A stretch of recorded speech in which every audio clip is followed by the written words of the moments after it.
Welcome to Srinu English cup. ఈ వీడియోలో మనము టెట్లో ఎలాగైనా 30కి 30 మార్క్స్ తేవాలనే ఉద్దేశంతో ప్రీవియస్ క్వశ్చన్ పేపర్లో వచ్చినటువంటి బిట్స్ అన్ని కూడా ఎక్స్ప్లెయిన్ చేసుకోవడం అనేటువంటి జరుగుతుంది. కాబట్టి ఈ వీడియోలో మనము చాలా ఈజీగా మనం ఆన్సర్ చేయొచ్చా అనేటువంటిది ఉద్దేశం అయితే మీకు కలుగుతుంది. కాబట్టి తప్పకుండా అన్ని బిట్స్ కూడా మనం ఆన్సర్ చేయడానికి ప్రయత్నం అయితే చేద్దాము. చాలామంది రూల్స్ అండ్ రెగ్యులేషన్స్ నేర్చుకుంటారు కానీ ఇంగ్లీష్లో మార్కులు రావడం లేదని బాధపడుతున్నారు తెలుగు మీడియం ఆస్పిరెంట్స్. సో ఏది ఏమైనా మన టార్గెట్ ఈసారి 30కి 30 మార్కులు సాధించాలి. కాబట్టి 100% ఈ వీడియోస్ అనేటువంటిది మీకు ఉపయోగకరంగా ఉంటుంది. కాబట్టి తప్పకుండా మన వీడియోని మీరు లైక్ చేయండి, అదే రకంగా సబ్స్క్రైబ్ చేసుకోండి. వీలైతే తప్పకుండా మరికొన్ని వీడియోస్ కోసం కామెంట్ అనేటువంటిది చేయండి. సో ఒక్కసారి వీడియోలోకి వెళ్ళిపోయినట్లయితే 61 question, choose the correct negative form. Negative form అంటే మనకు తెలుసు అండి, నెగటివ్ అంటే నాట్ తోటనే ఉండాలి. అదేవిధంగా నెవర్ కానీ, ఐదర్ కానీ, నైదర్ కానీ, ఇవన్నీ పదాలు ఉంటాయి మనకు కొన్ని. సింపుల్ ప్రజెంట్ టెన్స్కి సంబంధించినటువంటి మనకి ఇక్కడ ఏమడిగిందంటే ప్రనౌన్ వీకు వచ్చేటువంటి హెల్పింగ్ వర్బ్లో నెగటివ్ ఫామ్ ఏది అనేటువంటిది అడుగుతున్నాడు. సింపుల్ ప్రజెంట్ టెన్స్ స్ట్రక్చర్ ఏంది? Subject plus okay verb 1 s, verb 1 es plus object. ఇక్కడ మనకి ఏం దాగి ఉంటుందని చెప్పాము మనము, డూ కామా డస్ అనేటువంటిది దాగి ఉంటుంది. అయితే ఇక్కడ మనకు ఇక్కడ వీ ఇచ్చిండు కాబట్టి వీకి ఏమొస్తుందండి, డూ అనేటువంటిది వస్తుంది. నెగటివ్ ఫామ్ అన్నాడు కాబట్టి డూకి మనం ఏం చేర్చాలి, నాట్ చేరిస్తే ఇక్కడ ఏమవుతుందండి డోంట్ అనేటువంటిది అవుతుంది. కాబట్టి డిడెంట్ రాదు, ఇజెంట్ రాదు. ఇప్పుడు డజెంట్ అనేటువంటిది హీ సీట్ నౌన్ సింగులర్కు మాత్రమే వస్తుంది. కాబట్టి ఇక్కడ ఆన్సర్ ఏముంది, first one is the correct answer. కాబట్టి ఈ రకంగా ఆ రూల్స్ అండ్ రెగ్యులేషన్స్ నేర్చుకోవడం కాదు, వాటికి సంబంధించినటువంటి ఆన్సర్స్ ఎలా చేయాలనేటువంటిది చాలా ఇంపార్టెంట్ ఎగ్జామ్ పాయింట్ ఆఫ్ వ్యూలో. ఇవన్నీ కూడా ఏదో నేను సెలెక్ట్ చేసినటువంటి క్వశ్చన్లు కావు, ఇవన్నీ కూడా గత ఎగ్జామ్లో వచ్చినటువంటి క్వశ్చన్స్. 62 క్వశ్చన్ ఒకసారి చూసినట్లయితే, select the sentence in the simple present tense. Important అండి, సింపుల్ ప్రజెంట్ టెన్స్కి సంబంధించినటువంటి స్ట్రక్చర్ మనం ఇంత ముందే రాసుకున్నాం. సబ్జెక్టు V1 అన్న ఉండాలి, V1 ఎస్ అన్న, V1 ఈఎస్ అన్న ఉండాలి, ప్లస్ ఆబ్జెక్ట్. ఇది స్ట్రక్చర్. ఒకసారి చూద్దాము. ఇక్కడ she reads, okay, she subject వచ్చింది, వర్బ్ 1 ఎస్, సబ్జెక్ట్ వచ్చింది, వర్బ్ 1 ఎస్ వచ్చింది. ఓకే, దే విల్ అనేటువంటిది ఏ టెన్స్ అండి, సింపుల్ ఫ్యూచర్ టెన్స్, కాబట్టి ఇది కాదు. ఐ ఆమ్ వాచింగ్ అనేటువంటిది ప్రజెంట్ కంటిన్యూస్, కాబట్టి ఇది కాదు. ఐ ఆమ్ వాచింగ్ అనేటువంటిది ప్రజెంట్ కంటిన్యూస్ టెన్స్, కాబట్టి ఇది కూడా కాదు. ఐ హ్యావ్ సీన్ కాబట్టి ప్రజెంట్ పర్ఫెక్ట్ టెన్స్, కాబట్టి ఇది కూడా కాదు. సింపుల్ మనకి ఇక్కడ ఉన్నటువంటి దాంట్లో సింపుల్ ప్రజెంట్ టెన్స్ యొక్క స్ట్రక్చర్ ప్రకారము షీ రీడ్స్ బుక్స్ రెగ్యులర్లీ అనేటువంటిది వచ్చింది. ఇంకా మనకి ఇవన్నీ అర్థం కాలేదు సార్ అంటే, ఇక్కడ టుమారో అంటే రేపు, ఓకే, మూవీ నవ్ అంటే ప్రస్తుతము, ఇవన్నీ కూడా కొద్దిగా హింట్స్ అన్నట్టు మనకు కీవర్డ్స్. వీటి ఆధారం కూడా మన ఆన్సర్స్ అనేటువంటిది చేయొచ్చు. First one is the correct answer 62. Next 63 question, choose the grammatically correct sentence from the following. గ్రామటికల్గా కరెక్ట్ ఉన్నటువంటి సెంటెన్స్ ఏంది చూద్దాం ఒకసారి. I enjoyed in it, okay. తర్వాత ఇక్కడ ఉన్నటువంటి దాంట్లో I enjoyed myself in it, I enjoyed myself of, తర్వాత I enjoyed myself of into. చూడండి ఒక్కసారి ప్రిపోజిషన్స్ రెండు పక్కనే ఎప్పుడు కూడా రావు, కాబట్టి ఇది కాదు, ఇది కాదు, రెండు తీసేస్తున్నాను నేను. ఓకే, ఇప్పుడు I enjoyed in Ooty, I enjoyed my self అనేటువంటిది వాడాలి ఎప్పుడైనా సరే. ఇక్కడ ఐ అనేటువంటిది నీ అంతటి నువ్వే అనేటువంటిది కాన్సెప్ట్లో చెప్పాలి. కాబట్టి ఇంగ్లీష్లో I enjoyed myself in Ooty అనేటువంటిది మనం ఇక్కడ second one is the correct answer అవుతుంది. 63 answer is 2. The discourse makers that can be used elaborate something. ఏదైనా ఇంకా ఎలాబరేట్ చేయడానికి ఉన్నటువంటి ఇక్కడ ఉన్నటువంటి option in other words, okay. How ever, on the contrary అంటే వ్యతిరేకంగా ఉన్నట్టు. ఐ అగ్రీ అంటే ఇంకా ఎలాబరేట్ చేయడానికి నేను అంగీకరిస్తున్నాను, నేను వ్యతిరేకిని అని చెప్పడానికి ఇది ప్లస్ ఇది రెండు కూడా ఎలిమినేషన్ ద్వారా తీసేయవచ్చు. 64 సింపుల్గా ఇన్ అదర్ వర్డ్స్, దాంతోపాటు ఇంకా అనేటువంటి చెప్పే సందర్భాల్లో మనం ఫస్ట్ వన్ వాడతాం. కాబట్టి 64 first one is the correct answer అవుతుంది. హౌ ఎవర్ ఎలాగైనా సరే అనేటువంటిది చెప్పే, అంటే ఈ మూడు కూడా పాజిటివ్గా యాక్సెప్ట్ చేసే విధంగా ఆన్సర్స్ అనేటువంటిది ఉంటాయి. ఫస్ట్ వన్ అనేటువంటిది ఇంకా ఇన్ అదర్ వర్డ్స్, దాంతోపాటుగా ఇంకా కొన్ని చెప్పాలంటే అని చెప్పే సందర్భాలలో మనం ఇన్ అదర్ వర్డ్స్ అనేటువంటిది వాడతాం. కాబట్టి 64 first one is the correct answer అవుతుంది. Next 65, choose the punctuation mark which is used to join two independent clause without a conjunction. Independent clause అన్నాడు. ఇండిపెండెంట్ క్లాస్ ఎప్పుడైనా చూడండి, మనకి ఇక్కడ కంజక్షన్ లేకుండా కలిపేటువంటి అంటే పంక్చువేషన్ మార్క్స్ ద్వారా రెండు వాక్యాలను కలిపేటువంటిది ఏంటంటే కామన్గా సెమీకోలన్ అండి. కామన్గా మనందరికీ తెలుసు సెమీకోలన్. కాబట్టి ఇక్కడ రెండు వాక్యాలను పక్క పక్కన రాయడానికి మనం సెమీకోలన్ అనేటువంటి ఉపయోగిస్తాము. ఇట్ ఈస్ అంటే దీనికి ఇంకో రకంగా చెప్పాలంటే కంజక్షన్ అనేటువంటి సందర్భం కూడా చెప్తూనే ఉంటాం. కాబట్టి this is very easy. Punctuation marks అనేటువంటిది ఈజీగా మనం నేర్చుకున్నాం ఇంతకుముందు. ఇప్పుడు క్వశ్చన్ మార్క్ అనేటువంటిది రెండు వాక్యాలను కలపడానికి ఉపయోగించారు. కొటేషన్ మార్క్ అనేటువంటి ఒక వాక్యానికి మాత్రం ఉపయోగిస్తారు. అపాస్ట్రఫీ అనేటువంటిది ఒక వర్డ్లో ఉన్నటువంటి దానికి మనం యొక్కని నొక్కి చెప్పడానికి అపాస్ట్రఫీ వాడతాం. ఈ రకంగా తీసుకున్న డైరెక్ట్ మనం first one is the correct answer అనేటువంటిది అవుతుంది. చాలా ఈజీ ఆన్సర్స్ ఇవన్నీ కూడా. Next 66 choose the correct sequence of the word in which they appear in the dictionary. First ఏ పదం అనేటువంటిది వస్తుంది. చాలా ఈజీ. పిఎల్ వచ్చింది, పిఎల్ వచ్చింది. పి కామన్ అన్నిటికీ. ఎల్ ఫస్ట్ వస్తుందా, ఈ ఫస్ట్ వస్తుందా, ఈ ఫస్ట్ వస్తుంది. కాబట్టి ఇదన్నా ఉండాలా, తర్వాత ఇదన్నా ఉండాలా. ఓకే, పిఈ కామన్ వచ్చింది, తర్వాత ఓ వచ్చింది, తర్వాత ఇక్కడ ఆర్ వచ్చింది. కాబట్టి మనకు కామన్గా ఆర్ ఫస్ట్ వస్తుందా లేకుంటే ఓ ఫస్ట్ వస్తుందా అనేటువంటిది తెలియాలి. ఏది ఫస్ట్ వస్తుందండి? కామన్గా ఏది ఫస్ట్ వస్తుంది? 66. సింపుల్ ఆన్సర్ ఏందండి? ఫస్ట్ ఏమొస్తుంది? ఓ వస్తుంది. ఓకే, KLMNOPQR ఆర్ అనేటువంటి తర్వాత వస్తుంది. కాబట్టి ఫస్ట్ ఇది ఉండాలి ఫస్ట్. కాబట్టి ఫస్ట్ సి ఉన్నటువంటిది చూద్దాం. సి ఇది లేదు, ఇది లేదు. ఇంకా డైరెక్ట్ అంటే ఎగ్జామ్లో ఇలాంటి బిట్స్ అనేటువంటిది వస్తే మనం చెక్ చేసుకోవాలి, డైరెక్ట్ ఆన్సర్ అనేటువంటిది వస్తుంది. ఓకే, చాలా ఈజీ అండి. నెక్స్ట్ మనం చూసినట్టయితే 67 choose the linkers which employees contrast. Contrast అంటే ఏంటంటే వ్యతిరేకము. 67 ఏంటండి? వ్యతిరేకము. వ్యతిరేకంగా ఉన్నటువంటిది ఏంటంటే కామన్గా 67 ఆన్సర్ ఇస్ నెవర్త్లెస్. దీని గురించి ఎక్స్ప్లెయిన్ చేశాను నేను ఇంతకుముందు వీడియోలో. కాబట్టి ఇప్పుడు అవసరం లేదని నేను అనుకుంటున్నాను. బట్ అవసరం ఉందనుకుంటే మాత్రం తప్పకుండా చేస్తాను. ఫర్దర్ మోర్ అంటే ఇంకా, ఫర్దర్ మోర్ అంటే ఇంకా అని అర్థం అండి.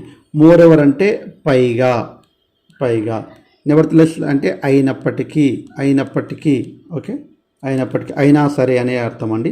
తర్వాత అడిషనల్లీ అంటే అదనంగా అనేటువంటిది అర్థం. దీని గురించి గత వీడియోలో నేను క్లియర్ కట్గా మీకు ఎక్స్ప్లెయిన్ చేయడం అనేటువంటిది జరిగింది.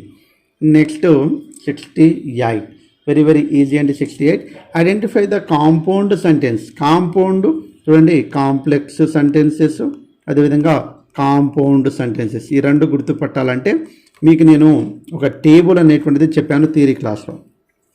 సింపుల్ సెంటెన్స్ అనేటువంటిది కామన్గా ఒకటే సెంటెన్స్ ఉంటుంది. Simple sentence గుర్తుపడతాం. కాంపౌండ్ అదేవిధంగా కాంప్లెక్స్కు కొన్ని కొన్ని మనకు దానికి సంబంధించినటువంటి పదాలు అనేటువంటిది వాడతాం. బట్ కానీ, హౌఎవర్ కానీ, వెన్ కానీ, అండ్ కానీ, ఆర్ కానీ, అదర్వైజ్ కానీ, నైదర్, ఐదర్ ఇలాంటి పదాలు అనేటువంటిది దేనికి కాంప్లెక్స్గా కాంపౌండ్ అనేటువంటిది మనం అర్థం చేసుకోవాలి. ఇక్కడ బట్ అనేటువంటిది ఉంది 68. ఓకే, బట్ అనేటువంటిది ఉంది. దేనికి ఎగ్జాంపుల్? ఇది కాంపౌండ్ సెంటెన్స్లో వాడుతాము. ఓకే, కాబట్టి ఆన్సర్ ఏంటంటే ఇక్కడ 68 first one is the answer. ఈ టేబుల్ అనేటువంటిది కావాలంటే తప్పకుండా నెక్స్ట్ సపరేట్గా మీకు వివరిస్తాను. Next 69 one of the following is not an interjection. Interjection కానటువంటిది అన్నాడు. ఇంటర్జెక్షన్ సింపుల్గా ఏంటంటే ఇంటర్జెక్షన్ గుర్తుంది. ఇక్కడ కూడా ఎక్స్క్లమేషన్ మార్క్ లేనటువంటిది బ్యూటిఫుల్. వెరీ సింపుల్ అండి. ఓకే, బ్యూటిఫుల్ అనేటువంటిది ఎక్స్క్లమేషన్ మార్క్ లేదు. కాబట్టి ఎక్స్క్లమేషన్ మార్క్ అనేటువంటిది ఐడెంటిఫై చేస్తే చాలా easy. Okay, next 70 identify the type of pronoun in the sentence this book is mine. Okay, ఇది పర్సనల్ ప్రొనౌనా, పొసెసివ్ ప్రొనౌనా, రిలేటివ్ ప్రొనౌనా, ఇంటరాగేటివ్ అంటే మనకు common question who, whom, when అనేటువంటిది ఇట్లా వాడతాం కదా అవన్నట్టు. ఓకే, పర్సనల్ అంటే I, we, you, they, he, she, it. Okay, possessive అంటే కామన్గా మైన్, అమ్మ, మై సెల్ఫ్ అట్లాంటివి ఉంటాయి కదా అవన్నీ కూడా పొసెసివ్ కలిగి ఉండడం. ఓకే, ఇప్పుడు మనకు పొసెసివ్ ఇక్కడ మనకు కామన్గా కలిగి ఉండడం అంటే sentence this book is mine అనేటువంటి దేనికి సంబంధించింది? పొసెసివ్. కాబట్టి 72 ఆన్సర్ అనేటువంటిది అవుతుంది. రిలేటివ్ ప్రొనౌన్ అనేటువంటిది ఏందనేటువంటిది ఒకసారి కామెంట్ రూపంలో తెలియచేయండి, వీలైతే తప్పకుండా తెలియజేయండి.